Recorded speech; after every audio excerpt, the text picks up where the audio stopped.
Right. How far in advance did you plan this dance, Ronnie? Dance was planned 4 weeks in advance. No, five. 5 weeks ago. On what criteria did you choose the bands? Got a phone call from George Duffin, and the Monday went for a date for Skids. Who is George Duffin? Cosmos Agency runs. And same week I had regular music and Ian Tregannon phoning up as well, looking for dates for the monos and also for the valves.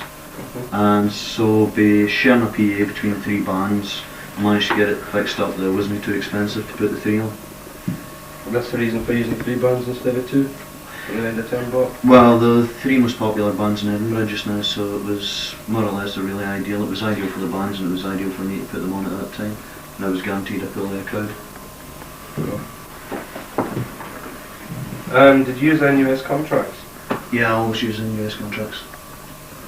No trouble with using them? The only company that you ever find trouble with is MAM. Yeah. Who hire out KWL, etc. They just want to use NUS contracts point blank. Yeah. You were using an outside venue for this dance. Why, Ron?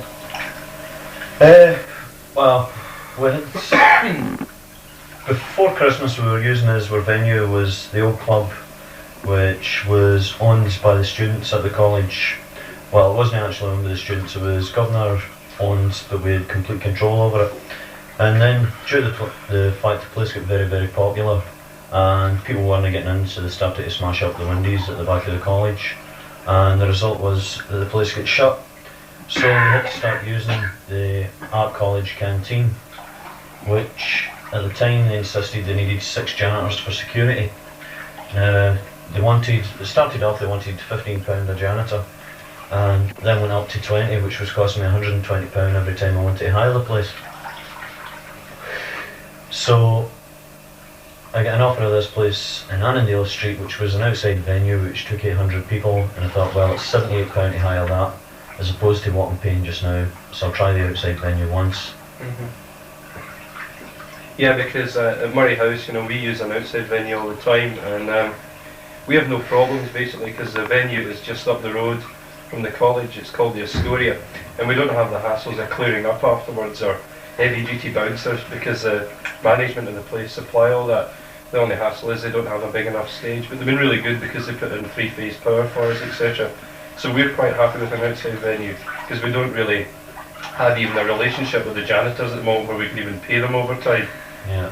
So Well, you see, the main problem I had, well, last night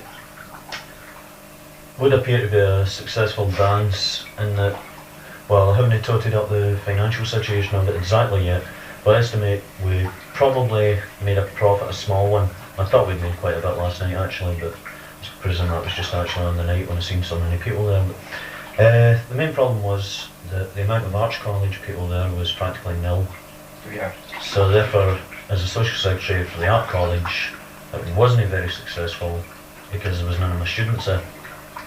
And also I ran into problems with security, but earlier on I explained just exactly what security I had. Yeah. But there's a bit of a difference between using a venue inside your college where it's all art college students, and you've just got a couple of the boys at the college acting as stewards, and using an outside venue where you're getting God knows how many people floating in for whatever. Yeah. So, do you think you'll use an outside venue again? Not unless it's a hell of a lot nearer the college. The students at the college, although the canteen is proven to be more expensive and I'm having to add on to the price of the tickets, they've sort of got used to coming there. So it's much more, well, it's much better for the students even if I run at losses to put dances on at the canteen. Yeah, I mean, because that's the purpose of it. You're not an outside promoter, you are a social secretary. Well, Ronnie, how did you organise your publicity for your dance? Well, publicity was done with 2 weeks before the dance with the first edition of posters. Being an art college, we don't have much trouble with posters at all. And we had the first edition released, as I said, 2 weeks. We had 2 weeks beforehand. Then I had the second edition of posters come out about a week beforehand. Again, we put the posters in. All the other unions that are affiliated to us, and the pubs where usually a lot of students hang out. Apart from that, publicity was, well, I would say it was very successful on the outside, and that we did have a full crowd. As I said earlier, in the actual art college, the publicity didn't attract much, although I think that was to do with the venue rather than the actual publicity. Did you enjoy the dance last night? Dances, I mean, you're pinned down, you're doing things all day. I mean, you start off in the morning, you're phoning up, making sure that everything's okay. Then you come, you go to the dance, for about 5 o'clock onwards you're humping gear, making sure that the lights are set up, seeing that the bands are there. But last night I had that hassle with who was going on first, because the regular were St Malsby when they played the Meadows Festival, and the order had been the same. But I mean, you get all the wee things like that sorted out, and then you sweat your head off for about 10 o'clock to about 11:30, wondering whether you're going to manage to break even on it or whether you're going to have a loss, because you're not going to get your influx for a pub. And well, in these college dances, as you know, I mean, a canteen dance, it's a night out, it's not something you buy tickets in advance for. You generally go on the night unless it's a really big band. So the result is that you don't know your maximum crowd until about 11:30. Yeah. Then you wander about the odd time. I mean, you get occasions like last week. We had a couple of guys started stealing bags.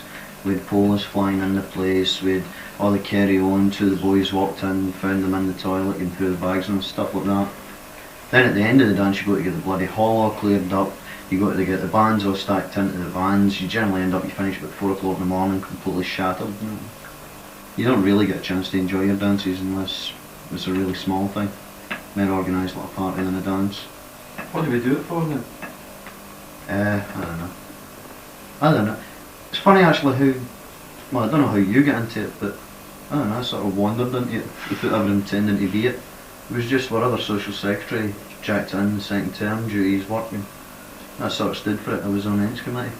I wouldn't say that people directly say, oh, I want to slave my guts out at dances and not enjoy the things and that, but once you get in a situation where you've said, right, okay, I'm a social secretary, you just sort of do it. Yeah.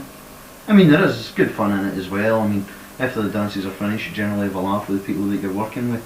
But we generally end up going back to my flat or one of theirs and they carry on for the rest of the night. Yeah. I mean, it is enjoyable. It's, you get merry a social outlet. You meet lots of interesting people and go to interesting places, but nah. I mean, generally it has its good points, it has its bad points. The actual dances I don't like. Yeah. Well, no, I don't like. I don't enjoy, because you're buzzing about doing too many things. Yeah, I mean, I'd agree with that, but I still enjoy watching the bands. Well, generally when the bands are on, well, I generally get too much to do to sit and watch them.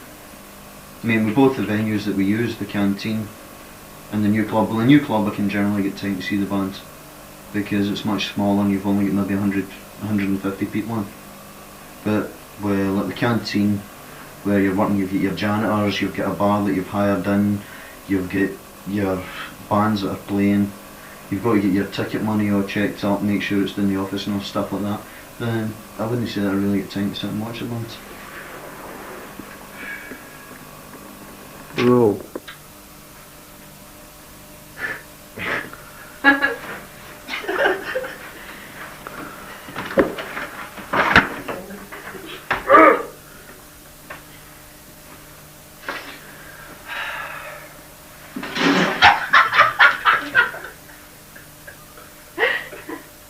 Cut.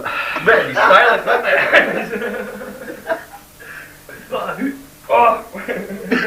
I'll stop calling it now, let's all look at that one. This thing's going to be fishing next year.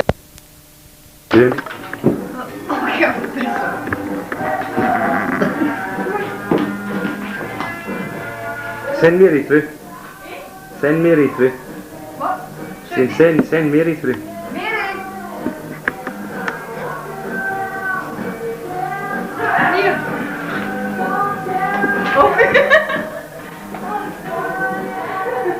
Alison, come here.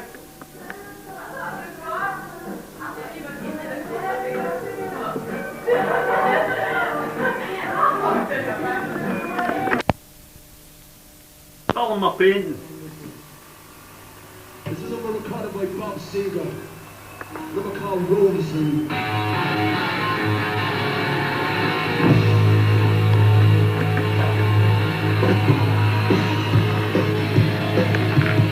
What's the top of the way?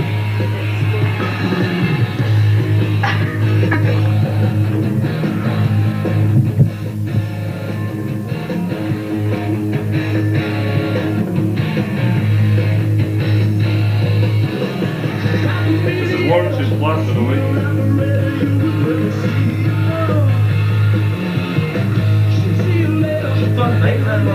Mic drop. She knows music, I know music.